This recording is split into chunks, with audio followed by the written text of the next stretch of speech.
प्यारे बच्चों, आशुतोष मैथ में आपका स्वागत है। ये प्रॉफिट एंड लॉस सीरीज का पार्ट 13 होगा। इसमें मैंने 6 क्वेश्चन लिए हैं। आइए क्वेश्चन को करते हैं। लिखा हुआ है 17 गेंदों को 720 रुपए में बेचने से 5 गेंदों के क्रय मूल्य के बराबर हानि होती है। ठीक है, 17 गेंदों को बेच रहा है 720 रुपए में। अच्छा, अगर हम जो है गेंदों का क्रय मूल्य, गेंदों का जो सीपी है उसे x मान लेते हैं। ठीक है, आगे क्या बोला, 17 गेंदों का क्रय मूल्य 720 में बेचने में 5 गेंदों के क्रय मूल्य के बराबर हानि हो रही है। ठीक है, 5 गेंदों के क्रय मूल्य हानि हो रही है, तो एक गेंद का क्रय मूल्य पूछा है। ठीक है, कैसे करते हैं, गेंद का क्रय मूल्य हमने x मान लिया। ठीक है, उसके बाद आप देखिए, अगर गेंद का क्रय मूल्य x होगा तो आपको यहाँ पे क्या बोला, हानि होती है। तो एक चीज आपके दिमाग में होना चाहिए, भैया जब हानि कब होगी, हानि तब होती है जब जो है कि हम क्रय मूल्य पे, मतलब जितना सामान जितने में खरीदे हुए हैं, सामान जितने में रुपए में खरीदे हुए हैं उससे हम कम नहीं बेच देंगे, तबे ना हानि होगी।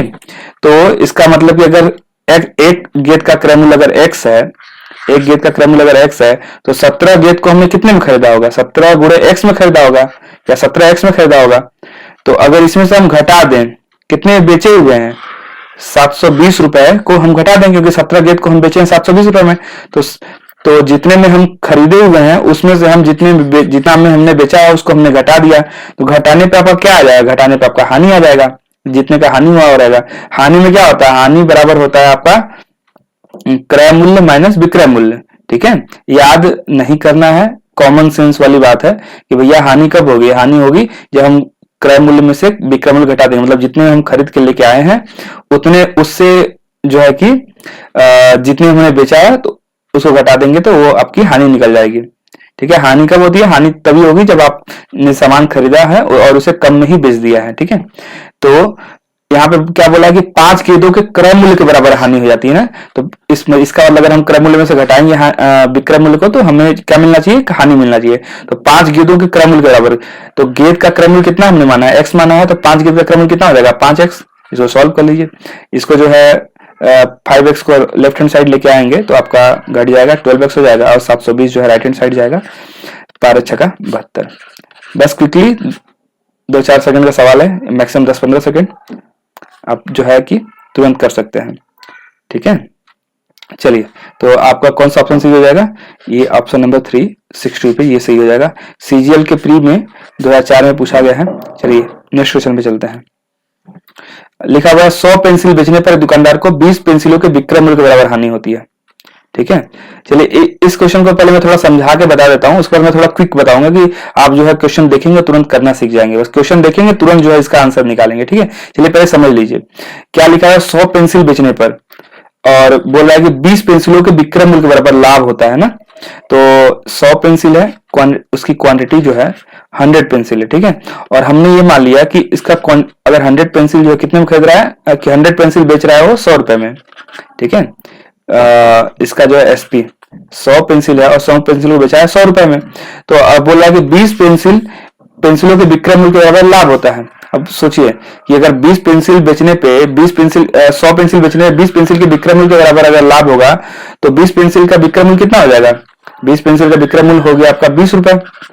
तो 20 पेंसिल, अब सोचिए कि अगर 100 रुपए में आपने बेचा है, उसमें से आपको 20 रुपए का लाभ हुआ, इसका मतलब खरीदे कितने में होंगे, खरीदे 20 रुपए कम में होंगे। 100 रुपए में बेचने पे 20 रुपए का यदि आपको लाभ हो रहा है तो आपने 20 रुपए कम में खरीदा होगा। तो कितने में खरीदा होगा, 100 माइनस 20 में खरीदा होगा, कितना आ जाएगा 80। और 80 आपका क्या हो गया, 80 आपका सीपी हो गया। बात समझ आ रहा है, तो ये आपका सीपी हो गया। तो अगर आपसे पूछा जाए कि लाभ प्रतिशत निकालिए, तो हमको पता है भाई, बचपन में हमने पढ़ा था लाभ प्रतिशत कैसे निकालते हैं, लाभ बटे के क्रय मूल्य गुणे 100।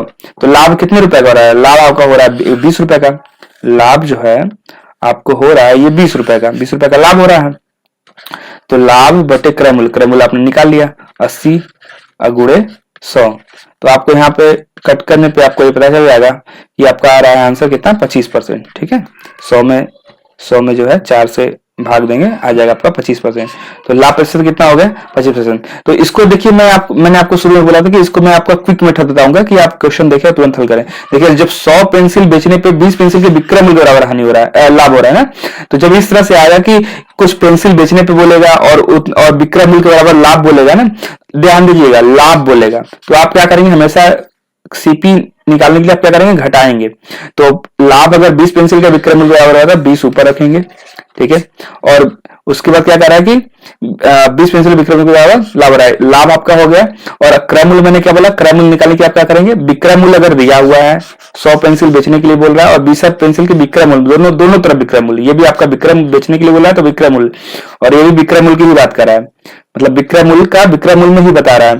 तो आप क्या करेंगे, हमेशा उसको घटा देंगे वैल्यूज को। 100 पेंसिल में से 20 घटाएंगे, 100 में से 20 घटाएंगे, कितना जाएगा 80, और इंटू कर देंगे 100 से, तो डायरेक्ट आपको जो है आपका निकल जाएगा। आपको इतना समझने और करने की जरूरत नहीं है, ये मैं आपको जो है ये क्वेश्चन मैंने आपको समझाने के लिए बताया। चलिए अगला क्वेश्चन जो है आप बस देखेंगे, कर लेंगे, कैसे लगेगा देखिए। लिखा है 1 दर्जन बाल पेन बेचने पर एक दुकानदार को 4 बाल पेनों के विक्रय मूल्य के बराबर लाभ होता है। 1 दर्जन मतलब क्वांटिटी कितनी होगी, 12 होगी, 12 मात्रा, 1 दर्जन में 12 होते हैं, 12 क्वांटिटी होती है। तो 12 पेन बेचने पर एक दुकानदार को 12 पेन के विक्रय मूल्य के बराबर लाभ होता है। बस वही सेम क्वेश्चन। तो आपको हमने क्या बोला था, अगर विक्रय मूल्य दिया हो या बेचने के लिए बोल रहा है और विक्रय मूल्य के बराबर ही लाभ हो रहा है, लाभ हो रहा है तो हमेशा आप क्या करेंगे, घटाएंगे, और हानि होगा तो जोड़ेंगे, ये ध्यान दीजिएगा, ठीक है। तो 12 हम क्या लाभ प्रतिशत कैसे निकालेंगे, 4 पेन के बराबर लाभ विक्रय मूल्य लाभ हो रहा था, 4 ऊपर रखेंगे, और नीचे हम सीपी कैसे निकालेंगे, 12 में से 4 घटा दीजिए, कितना हो जाएगा, लाभ हो रहा है तो हमेशा हम क्या करेंगे, घटाएंगे, ठीक है। 8 हो गया गुणे 100, 4 दूना के 8, और 100 में 2 से भाग देंगे, आ जाएगा आपका 50%। तो कौन सा आंसर सही होगा, फर्स्ट वाला। चलिए आगे चलते हैं। देखिए क्या लिखा है, किसी वस्तु को 21 रुपए में बेचने से एक आदमी को क्रय मूल्य के बराबर प्रतिशत हानि हुई। लीजिए क्वेश्चन जो है थोड़ा डिफरेंट आ गया, चलिए इसको करते हैं। ये आपका क्वेश्चन जो है एसएससी सीजीएल मेंस में जो है 2010 में पूछा गया क्वेश्चन है। लिखा हुआ है किसी वस्तु को 21 रुपए में बेचने से एक आदमी को क्रय मूल्य के बराबर हानि होती है, ठीक है। मतलब 21 रुपए आपका एसपी दिया हुआ है, एसपी है 21 रुपए, और आपसे बोला गया है एक वस्तु का क्रय मूल्य पूछा है, तो हम मान लेते हैं कि उसका सीपी जो है एक्स रुपये है। अगर सीपी एक्स है तो क्या बोला है कि उसको जो हानि हो रही है, उसको जो प्रतिशत अगर हानि होती है तो हम क्या करते हैं, क्रय मूल्य से अगर हानि होती है तो हम 100 में माइनस करते हैं, अब प्लस होता है, अगर लाभ होता है तो 100 में प्लस करते हैं परसेंटेज निकालने के लिए, मतलब उसका जो है कि क्रय मूल्य या विक्रय मूल्य निकालने के लिए, ठीक है। तो 100 माइनस हमने कर दिया, क्या 100 माइनस आप क्या करेंगे, जितना परसेंट का आपका हानि होगा। तो आपका क्या बोला है कि उसको हानि जो है बेचने से एक आदमी को क्रय मूल्य के बराबर प्रतिशत हानि होती है। तो अगर एक्स हमने क्रय मूल्य माना है तो हानि प्रतिशत जो है वो एक्स ही होगी, तो 100 माइनस एक्स कर लेंगे, अपॉन हो जाएगा आपका क्या होगा, अपॉन हो जाएगा 100, ठीक है। बराबर आपका क्या आ जाएगा, बराबर बोला है क्वेश्चन में, बराबर आ जाएगा 21 रुपए, ठीक है। इसको जब आप सॉल्व करेंगे तो आप देखिए कैसे होगा, इसको 100 माइनस एक्स को जब एक्स से मल्टीप्लाई करेंगे तो आपका आ जाएगा 100x, ठीक है, माइनस आपका आ जाएगा एक्स माइनस एक्स स्क्वायर हो जाएगा बराबर 2100, और इसको जब आप राइट हैंड साइड लेके जाएंगे तो एक्स स्क्वायर माइनस 100x आपका प्लस 2100 बराबर में 0, ये आ गया। अब देखिए आपका क्वाड्रेटिक इक्वेशन बन गया है, ठीक है। इसको जो है आप तुरंत जो है फैक्टर करके सॉल्व कर सकते हैं, लेकिन आपको उतना करने की जरूरत नहीं है, आपको जल्दी से सॉल्व करना है तो इसको बस यहीं पे देखिए। आपको मतलब ऐसे नंबर्स पे तोड़ना है कि जो है कि जोड़ने या घटाने पे जो है 100x आए और गुणा करने पे 2100 आए, और ये प्लस में आ जा रहा है, अगर ये माइनस में है, ठीक है, और जो है कि यहाँ पे सी वाली जो वैल्यू है 2100 जो दी हुई है ये प्लस में आ रही है, इसका मतलब दोनों जो है वैल्यूज क्या होंगी, माइनस माइनस में होंगी, तभी प्लस में हो जाएगा। मल्टीप्लाई करने पे 2100 आना चाहिए। तो आपको फैक्टर निकालने की जरूरत नहीं है, आपको ऑप्शन चेक करना है, हमें भाई सॉल्व करके थोड़ी देना है, हमें ऑप्शन चेक करना है। आपको ऑप्शन से ही पता चल जाएगा कि कौन सा दो वैल्यू हो सकता है। तो देखिए 35 60 हो ही नहीं सकता, जोड़ेंगे गुणा करेंगे तो कभी 2100 नहीं आएगा। 45 भी नहीं हो सकता, क्वाड्रेटिक इक्वेशन में तो ये तो थर्ड ऑप्शन होगा नहीं, पता इसलिए नहीं होगा क्योंकि एक एक वैल्यू दिया हुआ है। और वैसे भी आप चेक कर सकते हैं, आपको यहाँ पे देखेंगे पहला वाला क्या लिखा है 370, तो यहाँ पे आपको समझ में आ जाएगा तुरंत कि एक्स स्क्वायर माइनस जो है कि 70 करेंगे 70x में 2 फैक्टर हो जाएंगे, क्या हो जाएगा 70x और 30x, ठीक है, माइनस 70x और माइनस 30x, जोड़ने पे आपका 100x आ जाएगा और गुणा करने पे 2100 आ जाएगा, बन गया आपका क्वाड्रेटिक, ठीक है। आपको फैक्टर्स पता चल गया। बराबर 0। तो यहाँ पे आपका इसका आंसर क्या आ जाएगा, इसको जब सॉल्व करेंगे आगे तो आपको x की वैल्यू क्या मिलेगी, 30 या अथवा 70 मिलेगी, 30 अथवा 70 रुपए। ठीक है, तो इस तरह से आप ऑप्शन जब क्वाड्रेटिक बन गया तुरंत आप ऑप्शन चेक कर लेके तुरंत जो है उसको टिक मार सकते हैं। ठीक है, चलिए नेक्स्ट क्वेश्चन पे चलते हैं। लिखा हुआ है किसी वस्तु का क्रय मूल्य का 60% विक्रय मूल्य के 50% के बराबर है, तो क्रय मूल्य पर लाभ या हानि का प्रतिशत है। चलिए इसमें कुछ दिया नहीं है, हमें क्रय मूल्य विक्रय मूल्य को एक वेरिएबल लेना पड़ेगा। हम सीपी मान लेते हैं भाई एक्स है और एसपी वाई है, मतलब एक्स में हम खरीद रहे हैं वाई में बेच रहे हैं। तो क्या बोला है कि क्रय मूल्य का 60%, तो एक्स का 60% जो है वो बराबर है विक्रय मूल्य के 50% के। विक्रय मूल्य आपका अगर वाई मान लिया तो उसका 50% कितना हो जाएगा, चलिए 50% कर लिया।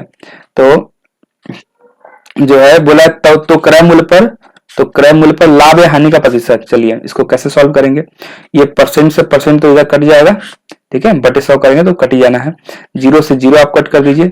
आपको पता चल गया कि ये 6x बराबर 5y आ जाएगा। जब x बटे y को राइट लेफ्ट हैंड साइड लेके आएंगे तो आपका ये आ जाएगा 5/6। ठीक है, x बटे y बराबर 5/6। मतलब अगर क्रय मूल्य 5 रुपए है तो विक्रय मूल्य क्या है, 6 रुपए है। ठीक है, तो क्रय मूल्य पर लाभ हानि कितनी होगी बताइए, लाभ हानि 5 रुपए में खरीदा 6 रुपए में बेचा, कितने का फायदा होगा, 1 रुपए का। और लाभ बटे क्रय मूल्य क्या लिखेंगे हम, 5 रुपए और गुणे 100, तो आपको पता है कितना आ जाएगा, कट करेंगे तो आ जाएगा 20%। तो 20% का क्या होगा, 20% का लाभ होगा, क्योंकि 5 रुपए में खरीद के 6 रुपए में बेच रहे हैं, तो 20% का लाभ। ये थर्ड वाला आपका ऑप्शन जो है सही हो गया। ठीक है, तो चलिए नेक्स्ट क्वेश्चन पे चलते हैं। लिखा हुआ है 21 चीजों के बेचने पर हुई हानि उनमें 3 चीजों के विक्रय मूल्य के बराबर है। लीजिए फिर से सेम क्वेश्चन आ गया, 21 चीजों के बेचने की बात कर रहा है और 3 चीजों के विक्रय मूल्य के बराबर क्या बोला, हानि हुई है। आप ध्यान दीजिए, मैंने आपको शुरू में बताया था अगर लाभ होगा तो आप क्या करेंगे, हमेशा घटाएंगे, हानि होगा तो जोड़ देंगे। तो 3 चीज ये भी आपका बेचने की बात कर रहा है और विक्रय मूल्य की बात कर रहा है, तो आप क्या करेंगे, हमेशा सब जो जितने का हानि या लाभ हुआ वो ऊपर रखेंगे, 3 हो गया। ठीक है, और उसके बाद क्या रखेंगे, आप जो है आपको हमने बोला था अगर लाभ होगा तो आपस में घटाएंगे और हानि होगा तो आपस में क्या करेंगे, जो हानि होगा तो आपस में जोड़ देंगे, 21 और 3 24। ठीक है, और गुणे 100, मतलब आपको पता चल गया कितना गया, 12.5% की हानि हुई है। अगर क्वेश्चन समझ में आया तो आप इस तरह से क्विकली कर सकते हैं, ये क्विक अप्रोच है आपका। ठीक है, ये बेस्ट है। नहीं तो आप समझने के लिए इसको मैं आपको इस तरह से समझ सकते हैं, अगर समझ में नहीं आया तो इस तरह समझ लीजिए, 21 चीजों को बेचने पर 21 चीजों को अगर बेचेगा, ये क्वांटिटी अगर 21 कोई भी वस्तु है 21 है और उसको बेचेगा तो मान लिया जाता है कि 21 रुपए में 21 को 21 में बेचा है। ठीक है, और बोला 3 चीजों के विक्रय मूल्य के बराबर क्या हुआ है, हानि हुई है।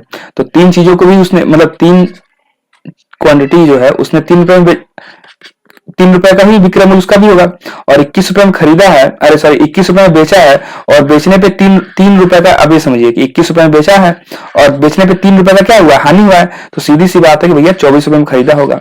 हानि कब होगा, हानि तब होगा, ये 3 रुपए का अगर हानि हुआ है, हानि तब होगा जब हम माल जो है खरीदेंगे ज्यादा में और बेच देंगे सस्ते में। ठीक है, तो 21 रुपए में अगर बेचा है और 3 रुपए का हानि हुआ है, इसका मतलब हम 24 रुपए में खरीद देते हैं, तो 24 इसका सीपी हो गया। और हानि प्रतिशत पूछ रहा है तो हानि कितने का हुआ, 3 रुपए का, हानि बटे क्रय मूल्य गुणे 100। तो इसी चीज को मैं जो है यहाँ पे आपको क्विक मैंने बता दिया है, ये क्विकर अप्रोच है, सबसे बेस्ट अप्रोच है ये क्वेश्चन। क्योंकि देखिए आजकल के जो पेपर बन रहे हैं ना, 2-2 घंटे में, अगर कुछ कई सारे पेपर हैं जो है कि 2-2 घंटे में आपके 150 क्वेश्चन दे दे रहे हैं, 1 घंटे में आपको 100 क्वेश्चन अटेम्प्ट करना है और एक 1.5 घंटे में आपको 120 क्वेश्चन अटेम्प्ट करना है। पेपर लेंदी हो जा रहे हैं और रीजनिंग भी जो है एक पन्ने के दे रहे हैं। ठीक है, और जीके जीएस भी एक काफी लेंदी 4-4 5-5 लाइन के, तो हमें हमारे पास समय कम है। हम जो है चीजों को अगर जो है शॉर्ट में अगर करना नहीं सीखेंगे तो हमको क्वेश्चन आता रहेगा और हम पेपर में अटेम्प्ट नहीं कर पाएंगे। तो अगर आप क्वेश्चन को ज्यादा से ज्यादा क्वेश्चन अटेम्प्ट करना चाहते हैं तो आपको भाई शॉर्ट ट्रिक्स तो सीखना ही पड़ेगा, नहीं सीखेंगे तो आपको बहुत ज्यादा जो है कि नुकसान होगा इसका पेपर के बाद। ठीक है, क्योंकि जो है आप हो सकता है कि मेरिट लिस्ट में ना आ पाए, क्योंकि कंपटीशन बहुत बढ़ गया है और हर बच्चा जो है हर क्वेश्चन करना जानता है अगर उसे टाइम दे दिया जाए तो। और सब कुछ खेल क्या है, सब कुछ खेल जो है स्पीड का है। ठीक है, स्पीड कब बनेगी, जब आपको शॉर्ट ट्रिक्स आता रहेगा और थोड़ा सा आपने मेहनत किया हुआ है, प्रैक्टिस करी है ढेर सारी। ठीक है, चलिए नेक्स्ट क्वेश्चन पे चलते हैं। नहीं, ये बच्चों आखिरी क्वेश्चन था। ठीक है, जो है उम्मीद है आपको क्वेश्चन समझ में आए होंगे। चलिए मिलते हैं नेक्स्ट वीडियो में। ठीक है, वीडियो देखने के लिए आपका धन्यवाद।